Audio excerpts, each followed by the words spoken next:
Let's talk about the real financial problem that most people never solve. Oftentimes, when we think about financial challenges, it's a lot of symptoms that come up. Not enough money, not enough income, feeling like you can't get ahead, feeling like you can't save enough. There's all these different symptoms that exist, but ultimately they are really just that. They're symptoms of an underlying problem that most people never solve in their financial lives, mainly because it's not really taught, but two, it's that we are trying to then solve for these problems by not fixing the root cause. That's what we're going to cover today. So in terms of solving for an underlying problem, we have to know what those problems really are. And it really boils down to a couple of things. One is that Nelson Nash covered very extensively within his book, Becoming Your Own Banker. Again, I highly recommend that you get this and read it. It's really important that you do. But he highlighted in there that we should understand that everything in life is financed, meaning that you are either giving up the future interest that money could have earned, meaning when you pay in cash, or you are paying interest to somebody else over the course of your lifetime. So that rule is just kind of a fundamental one that we need to keep in mind. Now, another, maybe saying it another way, is you're always borrowing. You're either borrowing from your future self or you're borrowing from somebody else. So that's kind of a different way to think about that same concept. So another fundamental money problem that exists is that we can either spend money, meaning we spend it and it's gone forever, kind of, that whole borrowing from our future self thing, or we can save it. But then a lot of times in the current method of saving, where it's really just delayed future spending, but it's being locked away and we can't actually access it. So there's this problem with access. And if we think about our modern system in the conventional financial advice, there's these different systems of 401ks, IRAs, Roth IRAs, et cetera. But what's the fundamental issue with those when we put money there? Yes, we have the opportunity for it to grow. And, there's no doubt that growth is possible there. But the money's locked away. We can't do anything with it. It's kind of stuck. And if we put a large proportion of our funds in that area, it makes it difficult for us. Now, the second part of it is that we're often not taught about volume. So this is this other aspect or underlying issue or this underlying problem that we face, in that the conventional financial wisdom often tells people that we should save 10%, or at least as a starting point, kind of lock that away, and then we use the other 90%. However, when we think about that from a stewardship angle, and this will be a little bit different from maybe things you've heard before, how well are we really stewarding those dollars? So if we have 10% of our money coming in and we want to give that away, because we're generous people, or we're Christians and we believe in tithing that 10%, we might do that.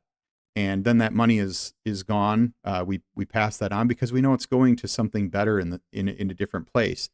But separately, we might be saving another 10%, and that's being locked away in these conventional plans. And then we're left with this 80% that just flows through our hands every year. Well, if you think about how much that is over the course of a lifetime, it's very significant. Let's say, for example, that you are a 30-year-old person, 35, we'll just say you're 35 years old, and you make $100,000 a year, and that's what it's going to be for the rest of your lifetime. You're going to have, or I should say the rest of your working years, say to age 65, that's 30 years. So that's $3 million that's going to flow through your hands in some way, shape, or form. So the question I have for you is, how much of that would you want to keep? Most people are going to say, well, all of it.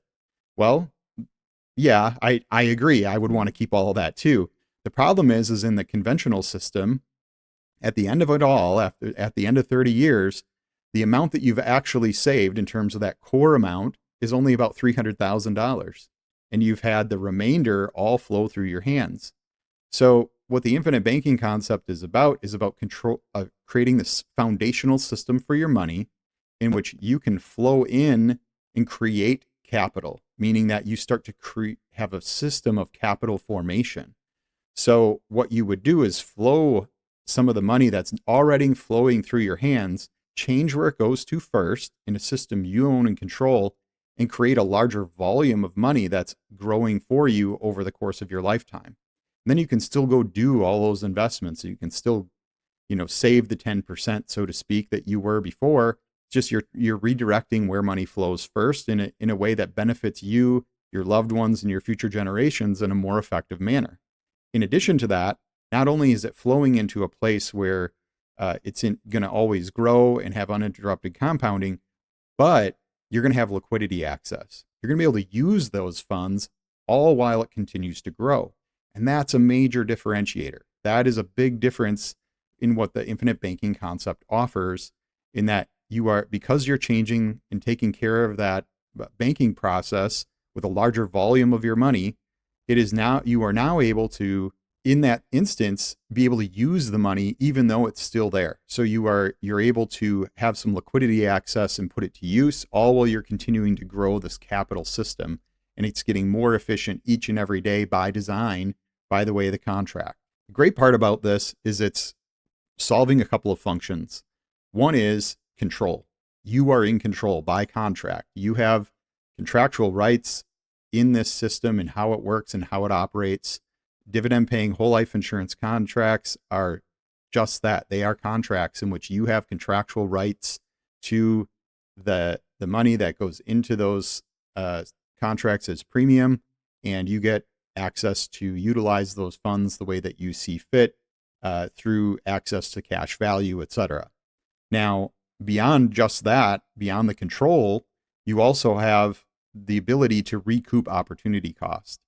You are, instead of situations where opportunities come along and you're like, oh, I really wish I had this money to go, this once in a lifetime thing. Maybe this property comes up that you really had your eye on, or maybe there's a business opportunity that comes up that you're like, man, I really wish I could buy into that.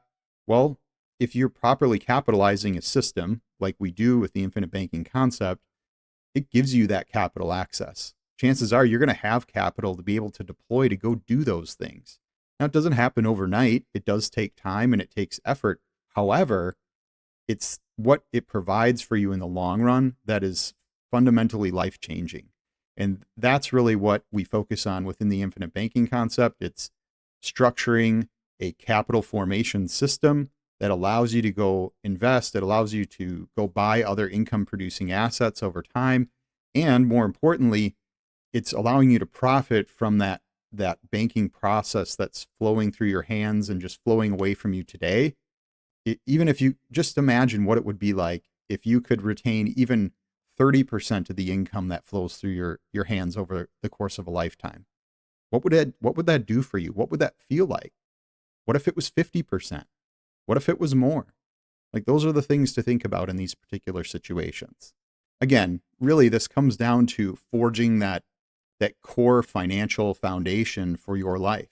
It's putting that structure in place that allows you to control the flow of income, the flow of money through your hands, and allow you and your future generations to benefit from it. So this has kind of got my mind spinning, but I think it really ties into where our next video is going to go. And we're going to talk more about why cash flow really matters and why it even matters more than the rate of return in a lot of cases. So stay tuned. You'll see the next video pop up here pretty shortly. And you're going to want to take a look at that, where we talk through why cash flow tends to be much more important than the rate of return.